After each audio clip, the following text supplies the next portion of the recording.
Olá pessoal, estamos aqui para gravar mais um vídeo. No vídeo de hoje iremos tratar de uma nova polêmica que surgiu aqui recentemente no YouTube e que envolve algumas figuras aí já conhecidas dos apreciadores aí do meu canal, né? Até porque eu já fiz alguns reacts aí sobre algumas dessas figuras e aqui eu me refiro à Multiversal Flaviana, mas também a um outro indivíduo bastante conhecido chamado Fábio Sabino, que é um estudioso aí, né, exegeta, que não é cristão, tá certo? Que estuda a Bíblia só para depreciar a Bíblia, na verdade, mas e que inclusive eles, né, essa galera aí toda, Multiversal, Sabino, estão aí sugerindo, mais enfaticamente quem faz isso é o Sabino.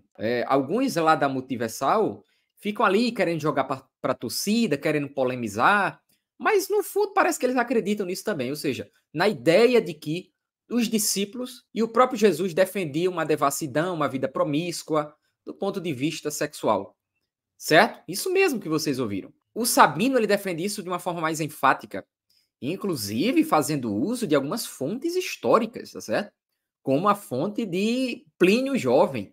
Ele diz que lá que existe ali uma evidência histórica de que os cristãos eles praticavam a devassidão sexual, né, orgias, etc. E que isto era uma prática comum entre cristãos, certo? De algum modo, concordada pelos próprios apóstolos, tá certo? Então, a primeira coisa que eu preciso falar com vocês aqui é até que ponto o ódio dessas pessoas pelo cristianismo vão levar elas à mentira de uma forma tão descarada. Agora, o engraçado é que alguns desses aí pedem o tempo inteiro respeito, tolerância, amor, porque os cristãos não têm amor, não têm respeito com o outro.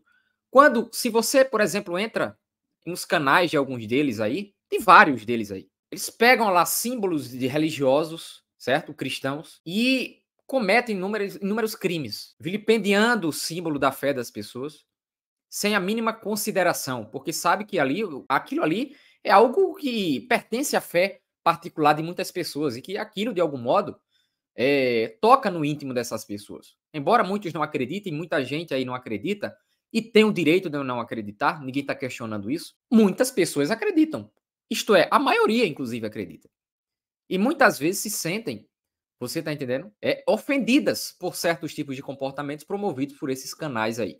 Mas são esses mesmos canais que querem exigir esse respeito. Por que vocês não têm respeito com os cristãos? Qual é o respeito que vocês têm? Porque, olha, cara, a minha paciência com essa galera acabou. Quem quiser ser diplomático, seja, tá?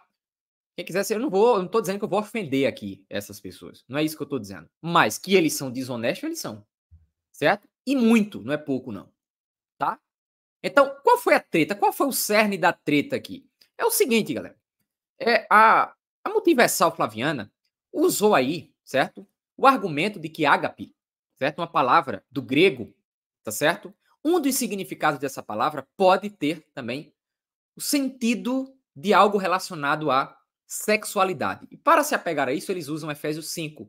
Naquela passagem onde o autor, né, da carta aos Efésios, ele sustenta que o marido deve amar a sua esposa como Cristo amou a igreja, certo? A palavra ali usada é ágape. E muitos intelectuais, como William Hendrickson e outros, sustentam que ali pode estar incluso um sentido sexual. E faz todo sentido isso aqui.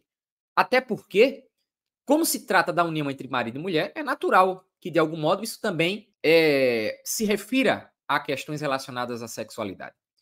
Só que o grande salto, certo? Exegético, sem compromisso nenhum com a verdade, que essa galera tem dado aí, deste ponto, sugerir que a sexualidade ali pode ter uma outra conotação para além do leito sem mácula, que era o que é defendido desde o início pelos apóstolos, certo? Ou seja, eles usam ágape, e um dos sentidos de ágape, que muito raramente pode significar questões relacionadas à sexualidade, mas em Efésios parece que faz sentido sugerir que de fato está falando ali também de sexualidade, não só, mas também. Daí eles usam isso para dizer, para de algum modo sugerir ou sustentar algum tipo de promiscuidade, porque olha, a ágape também aparece em outros lugares do Novo Testamento e ela é usada para falar de comunhão, do amor, né, da consideração, do afeto dos discípulos para com os outros discípulos. E daí eles usam isso para o quê? Para sugerir que ali pode estar ali um sentido de sexualidade também entre os discípulos, para daí supor que há ali orgias, né? Devassidão e assim por diante. Veja o salto exegético que eles dão. A grande questão é que isso não faz o menor sentido, porque em vários textos do Novo Testamento, inclusive na própria Epístola aos Efésios, há uma clara recomendação do autor para que os cristãos abandonem a vida de devassidão. Quer ver? Vamos abrir a Bíblia aí, quem tiver uma Bíblia pode conferir, certo? Efésios 5:18, por exemplo, o texto diz: "E não vos embriagueis com vinho, que leva à devassidão, mas deixai-vos encher pelo Espírito." Opa! Não vos embriagueis com vinho, que leva à devassidão. Ou seja, ele está fazendo uma recomendação aqui para que os cristãos, olha, evitem estar com muito vinho aí, para que vocês não sejam conduzidos à devassidão. Ora, se a devassidão era coisa boa, por que ele está aqui querendo evitar com que os discípulos vivam, os cristãos vivam na devassidão? Isso aqui é uma clara recomendação para que se evite a devassidão. Mas não. Essa galera entende tudo o contrário. Por quê? Porque eles nutrem um ódio contra o cristianismo. Não tem outra explicação para isso. Um outro texto para refutar essa galera aí. 1 Coríntios, capítulo 6, versículo 18. Veja o que diz aqui. Fugir da prostituição. Qualquer outro pecado que um homem comete é fora do corpo. Mas o que se prostitui, peca contra o seu próprio corpo. Ué, mas os discípulos apóstolos não estão defendendo a devassidão aqui? Um outro texto que vai deixar bem claro que o termo ágape ali, mesmo fazendo referência à sexualidade, faz referência a uma sexualidade imaculada, a um leito sem mácula, em distinção à prostituição, é o texto de Hebreus, certo? O texto de Hebreus é fantástico. Diz o seguinte, Hebreus 13:4. Venerado seja entre todos o matrimônio e o leito sem mácula. Porém, aos que se dão à prostituição e aos adúlteros, Deus o julgará. Ou seja, há uma distinção clara aqui no texto, certo?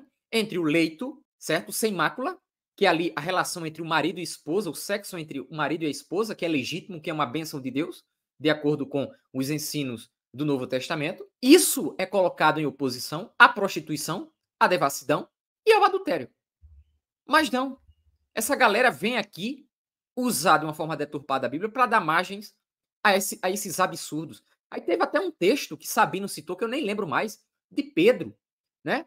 Onde Pedro ali está falando que ele vivia na devassidão, na prostituição de outrora, mas após a conversão, ele não mais praticou isso, certo? Então, eles deturpam o texto para, de algum modo, sugerir aquilo que o texto não sugere, tá?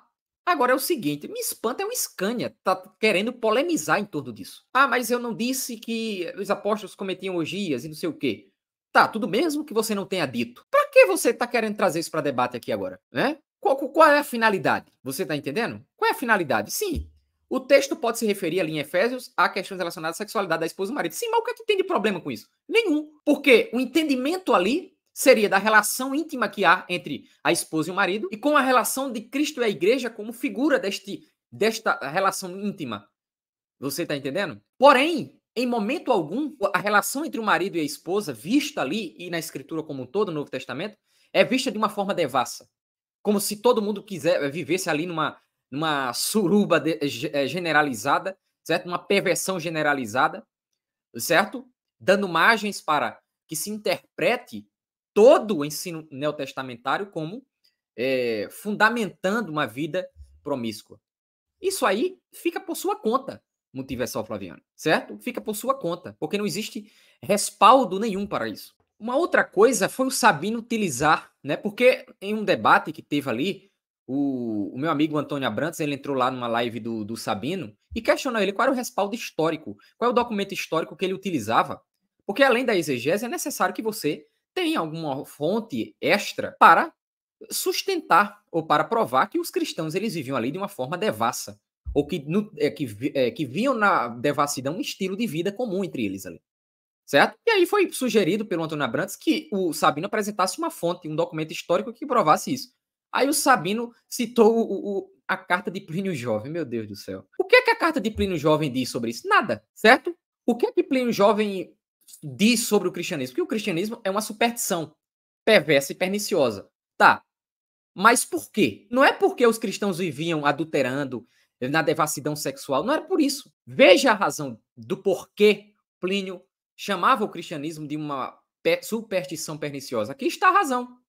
Vamos ler para vocês. Afirmar, eu não vou ler, obviamente, a carta toda, tá certo? Mas essa carta eu vou deixar na íntegra aqui, abaixo, tá certo? Para quem quiser ler, leia à vontade. E você vai ver lá em qual momento da carta Plínio diz que os cristãos praticavam devassidão ou promiscuidade.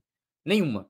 Ele chama os cristãos de religião perniciosa não pelo fato dos cristãos viverem promiscuamente em termos sexuais, mas porque os cristãos ali não adoravam o imperador, traziam uma nova forma de culto e assim por diante. Então veja, eu vou ler da parte que nos interessa aqui.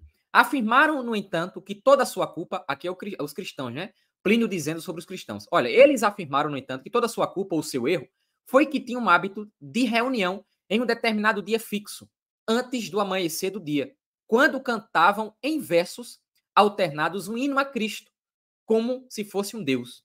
E vincularam-se por um juramento solene, não a qualquer maldade, mas a nunca cometer qualquer fraude, roubo ou adultério. Ou seja, é exatamente o contrário. Ou seja, Plínio está dizendo que os cristãos ali estavam sustentando que a vida longe do adultério, do roubo e da fraude era algo comum entre eles. Certo? Nunca falsificar a sua palavra, ou seja, a palavra de Cristo, nem deixar de entregar uma relação de confiança quando necessário. Após essa reunião, era o seu costume se separar para então se reunir novamente e dividir os alimentos, mas a comida de um tipo comum e inocente. Ou seja, os cristãos ali tinham o hábito de se reunir, repartir o pão, como já é visto lá em Atos dos Apóstolos, certo? Entre os cristãos primitivos. Plínio parece testificar a mesma coisa aqui, certo? E mais, fala que eles se mantinham afastados do adultério. É exatamente o contrário, cara. E por que Plínio, mesmo assim, define o cristianismo como uma religião perniciosa? Muito simples. Porque os cristãos eram uma ameaça ao culto ao imperador. Era uma ameaça ao império, de algum modo. Coisa que a Multiversal nega, porque eu já provei que eles também estão errados nesse ponto, certo? Em outros vídeos aqui. Então, não existe base, fundamento nenhum histórico para dar base a isso. Uma coisa é você dizer que alguns cristãos viviam na devassidão. Claro, até hoje é assim. Existem muitos cristãos que traem esposa, esposa trai marido, né? Vivem na devassidão, vivendo uma vida completamente distinta daquilo que foi sugerida por Cristo e os apóstolos. O ponto aqui não é esse. O ponto é provar se os apóstolos sustentavam isso ou se os primeiros cristãos defendiam isso. E eu já mostrei que não é nenhuma coisa nem outra, tá? Então, meus amigos, é isso. Quem quiser acreditar nessas mentiras, fique à vontade.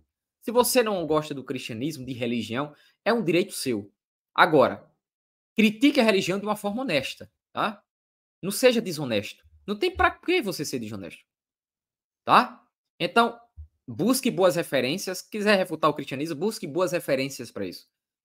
Certo? Tá entendendo? Porque o que mais tem aqui na internet é pessoas que não têm compromisso nenhum com a verdade dos fatos. Essa é a verdade. Então, por hoje é só. Até o próximo vídeo.